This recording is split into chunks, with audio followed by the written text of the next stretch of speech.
encuentro en el Palacio de Olloniego, un palacio en pleno Camino de Santiago, como tantos otros, en ese mágico camino. Muchas veces hemos pasado frente a él, preguntándonos por qué se encuentra aquí, por qué se encuentra ya en el olvido, ya arruinado, viendo pasar las horas. Pues hoy estamos aquí para ello, para saber un poquito más sobre este palacio y hablar con la gente del pueblo de Olloniego para ver si por casualidad tuviera alguna de esas leyendas que tanto nos gustan. Os invito, como siempre, a que junto a Tiempo Cero disfrutéis de este palacio, el Palacio de Olloniego.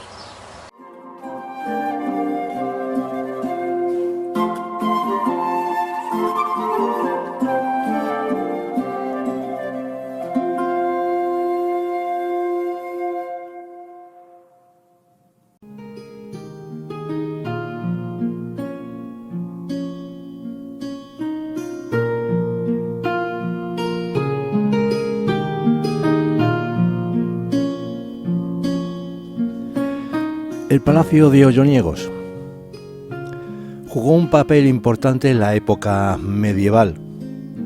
El río Nalón, a su paso por la localidad, era una importante ruta de intercambio comercial entre León y Oviedo. Para cruzarlo había que atravesar el puente, que ahora solo se conservan 3 arcos, y como no, pagar el correspondiente peaje. La primera referencia documental del puente data de 1145, fecha en la que Alfonso VII donó al monasterio de San Pelayo la tercera parte del portazgo de Olloniegos, según escribía García Cuetos. Las otras 2 eran para la catedral y el monasterio de Santa María de la Vega.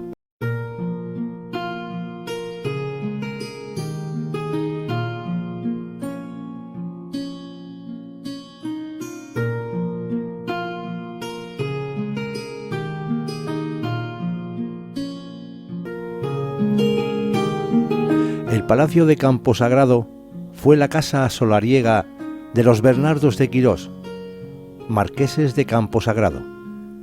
Su origen está en una torre de defensa edificada hacia el siglo XIII. Una de las primeras construcciones de la que se tiene memoria en Mieres y que estaba situada en el extremo de un puente que servía a una calzada de probable origen romano, en cuyas proximidades había una iglesia dedicada a Santa María.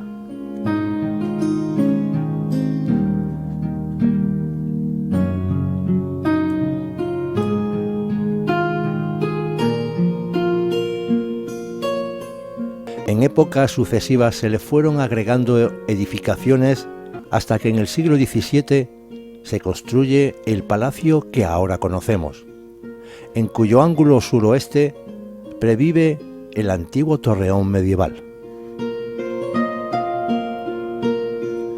El palacio alcanzó su máximo esplendor al emparentar los marqueses de Camposagrado con la familia real a través de su matrimonio de sus 2 descendientes con sendos hijos de la reina regente, María Cristina de Borbón, viuda de Fernando VII y de don Fernando Muñoz.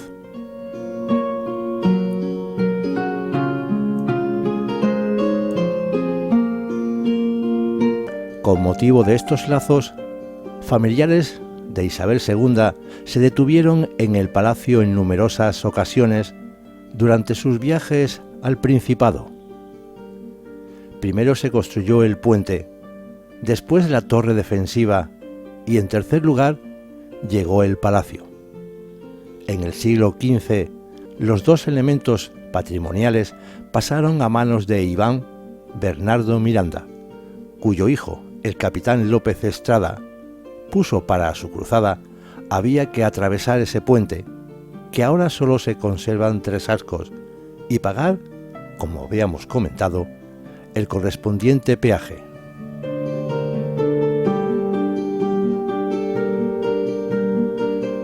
Sin embargo, el cobro de este paso por el puente no siempre fue tarea fácil. De hecho, la torre, cuyo origen se data en el siglo XIV, García Cuetos cree que es probable que sea del siglo XIII. Se construyó para vigilar el puente, pero Alfonso X también intervino, ordenó al adelantado mayor de León y a los merinos de Asturias que hicieran respetar los derechos. La torre de Muñiz, de estructura circular, con muros de mampostería y vanos reducidos al mínimo, facilitó la labor de recaudación sobre este puente.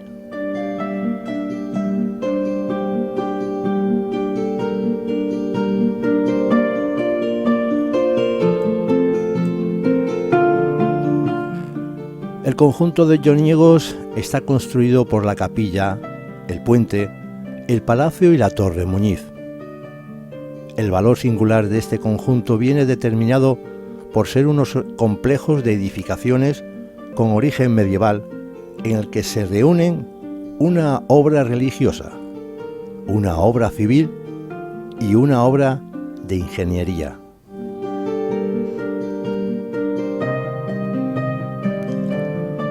Todo esto vinculado a un camino y a un manantial natural ubicado al borde del antiguo Camino de Castilla. Este conjunto, construido por una obra religiosa, una obra de ingeniería y, como hemos dicho, una obra civil, es un elemento natural que por su armonía y unidad merece ser declarado como bien de interés cultural.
Hoy en día, como muchos otros lugares de nuestro Principado de Asturias, solo queda una parte de su historia, que poco a poco se desvanece con el paso del tiempo, acabando en el olvido y en ruinas.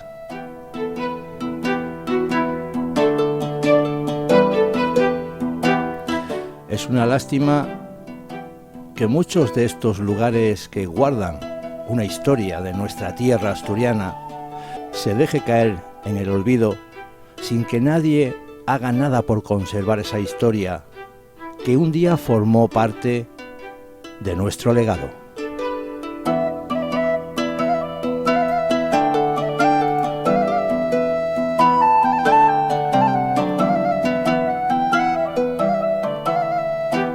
Todo parece haberse detenido en el tiempo.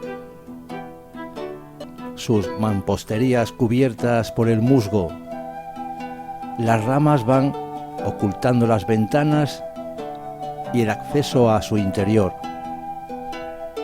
La hiedra cubre las paredes para ocultar parte de su historia. En fin, la naturaleza solo hace su trabajo: apoderarse de lo que un día le fue arrebatado. Solo queda esperar que algún día no muy lejano alguien se preocupe realmente por el patrimonio que aún nos queda en pie y poder conservar esa historia que, como digo, poco a poco se deja en el olvido.